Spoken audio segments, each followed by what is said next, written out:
Yan, good morning, hello po sa inyo lahat. Yan, hello po followers yan, kumusta po kayo? Nandito nga po pala tayo ngayon sa Katanawan, Quezon. Yan, shoutout po muna tayo.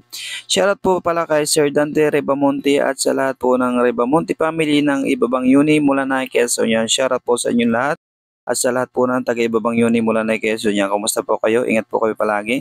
And shoutout na rin nga po pala kay Ma'am Lynn Palima Alvarado ng Sariaya, Quezon yan. Shoutout po sa inyo lahat yan sa Sariaya, Quezon, sa Alvarado family. Ingat po kayo palagi. At maraming salamat nga po pala dahil 1K followers na nga po pala tayo yan. Maraming salamat po sa lahat ng sumuporta, sa lahat po ng nag-follow, like and share ng ating videos yan. Sana po hindi kayo magsawa at sana po ay dumami pa kayo para mas marami pa tayong travel adventure na mapuntahan dito lang po yan sa probinsya ng Quezon Province yan, Bundok Peninsula yan. Sana nga po ay lagi tayong bigyan ipapagad ng malakas na pangatawan para sa pang-araw-araw po nating travel ay tayo po ay handang lumaban. Okay lang po yung sumakit ang katawan, wag lang po tayong masiraan. Talaga naman po napakasama sa pakiramdam lalo na po kung ang ating pera ay panggasolina na lamang. Ayan. Kaya nga po sabi ng aking kapatid ay kung tayo natulog na lamang ay tayo nagkamuta pa hindi tayo nahirapan ng ganare ay wala po tayong magagawa. Request po ng ating followers. Ayan po ay para sa inyo lahat. Ay sa totoo lang po mga ka-province ay pag ako po ay naglalay sa bayan, dala ko lang po isang biskwit sa tubig. Minsan nga po yung tubig ay nakakalimutan pa at nakakabili pa ako ng pandesal dyan sa daan-daan pag ako minabot na nagbibinta.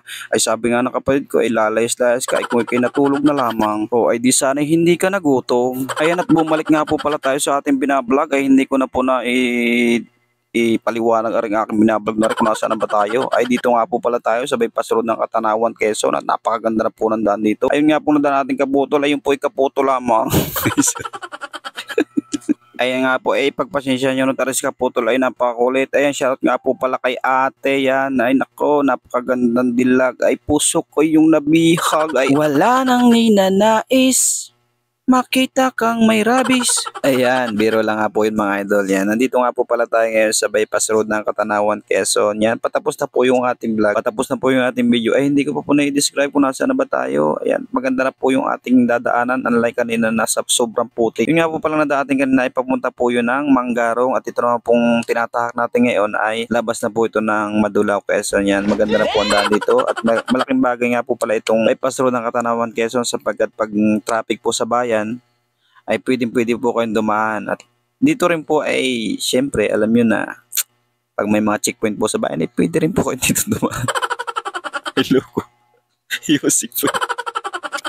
So yung mga ka-province hindi ko po sinabi na pag may checkpoint po sa bayan ay dito po kayo dumaan. Ito po ay ginawang kalsada ito para pang madali lang po. In case na may traffic po sa bayan ay pwede po kayo dito dumaan. Napakaginhawa nga po pala kahit kayo tumakbo dito ng 120 ay nako ay siguradong wala pong tatawid na aso. Wala po tatawid na aso. Grabe naman. Grabe naman po sa aso. Yan, shoutout po sa mga aso-aso yan. Pakatali naman po, delikado po yan sa daan. Yung mga aso-aso ninyo na yan. Yan. Yan nga po't malapit na tayo sa highway. Tinuturo na po ng aking kapatid. Ay nako, nalito na nga po't. Kala po kami nasa Mulanay na. Ay utoy. Wag ka naman. Ay sus.